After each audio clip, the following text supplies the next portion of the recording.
যেমন ঝড় আসে আবার ঝড় চলে যায়, এ ঝড়ের মতন এসে ঝড়ের মতন উঠে যাবে, ভোটের পরে খুঁজে পাওয়া যাবে না।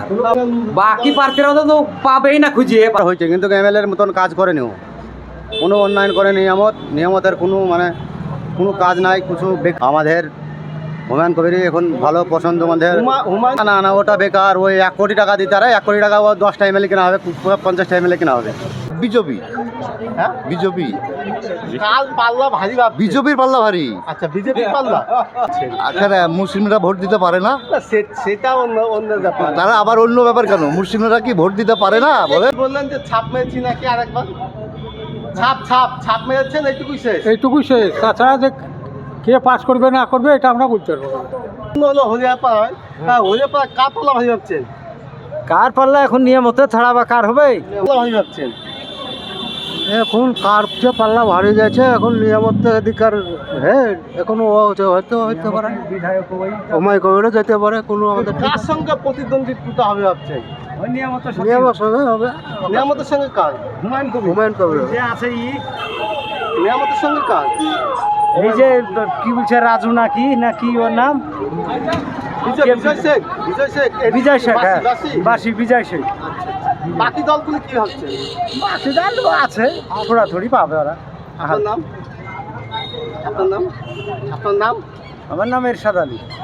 সম্পূর্ণ হলো হরিয়াপাড়ায় কার পাল্লা ভারী ভাবছেন? হ্যাঁ? কার পাল্লা ভারী ভাবছে? নিয়ামত শেখ, বিজয় শেখ, তন্ময় বিশ্বাস, জামিল মোল্লা, মসিউল ইসলাম, কার পাল্লা ভারী ভাবছে? কার পাল্লা ভারী ভাবছে? নিয়ামত শেখ। হুমায়ুন কবির তো নতুন দল, এডিপি থেকে বিজয়। যেমন ঝড় আসে আবার ঝড় চলে যায়, এ ঝড়ের মতন এসে ঝড়ের মতন উঠে যাবে, ভোটের পরে খুঁজে পাওয়া যাবে না। বাকি প্রার্থীদের বাকি প্রার্থীরা তো পাবেই না খুঁজে পাত্তা। এখানে নিয়ামত শেখ এক নম্বরে থাকবে। মমতা ব্যানার্জির উন্নয়নের ভোট হচ্ছে, ঠিক আছে, দূরবীন দিয়ে খুঁজে পাওয়া যাবে না। এসব হচ্ছে বিজেপির বি টিম। চতুর্থবারের জন্য কি বিধানসভায় কারা আসতে চলেছে? মমতা ব্যানার্জি 200-র উপরে চিটলি আসছে মমতা ব্যানার্জি। আমার নাম? আমার নাম মোহাম্মদ আজহার আলী। পারলে তো বিজয় শেখ তাই মনে হচ্ছে আমার। এখানে তো দুইবারের বিজয় প্রার্থী নিয়ামত শেখ হয়েছে, তৃতীয়বারের জন্য প্রার্থী উনি হয়েছেন। সেক্ষেত্রে লড়াইটা এত সহজভাবে ভাবছেন? সহযোগিতা বলতে নিয়ামত এমএলএ 3-4 বার হয়েছে কিন্তু এমএলএর মতন কাজ করেনি, ও কোনো উন্নয়ন করে নিয়ামতের কোনো কাজ নাই কিছু। আমাদের হুমায়ুন কবির এখন ভালো পছন্দ আমাদের। হুমায়ুন কবিরের একটা নতুন একটা ভিডিও ভাইরাল হয়েছিল, সেখানে 1000 কোটি টাকার ডিল। সেক্ষেত্রে কোনো প্রভাব পড়বে কি? না ওটা বেকার, ওই 1 কোটি টাকা দিতে পারে, 1 কোটি টাকা ও 10টা এমএলএ কেনা হবে, 50টা এমএলএ কেনা হবে। ওটা বেকার। 1000 কোটি? 1000 কোটি টাকা, ও তো বহু এমএলএ কিনা হবে। ও 1000 কোটি টাকা বিজেপি দেয়, ও বেকার, ও ফালতু।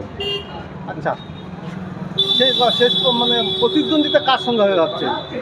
আমার মনে হচ্ছে যে তন্ময় আর ওই বিজয় শেখের সাথেই হবে। নিয়ামত ও আসবে না, নিয়ামতের একবারে পাল্লা একদম কম এই বছর আপাতত। আমার নাম আলমগীর বিশ্বাস।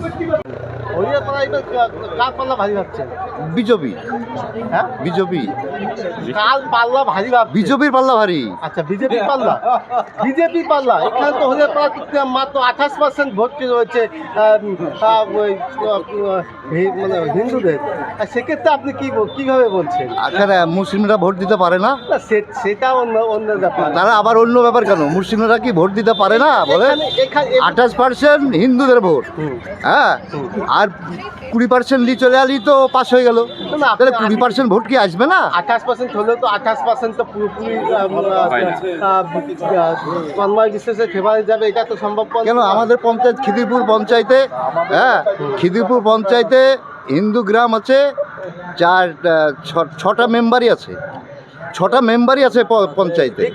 মানে হরিয়াপাড়া তো দুবারের বিজয়ী প্রার্থী নিয়ামত শেখ রয়েছে, দল তৃতীয়বারের জন্য তার উপর ভরসা রেখেছে। তার ব্যাপারে কি বলবেন? আমি বিজেপির পক্ষে কথা বলছি। আপনার নাম? আমার নাম জেকের আলী।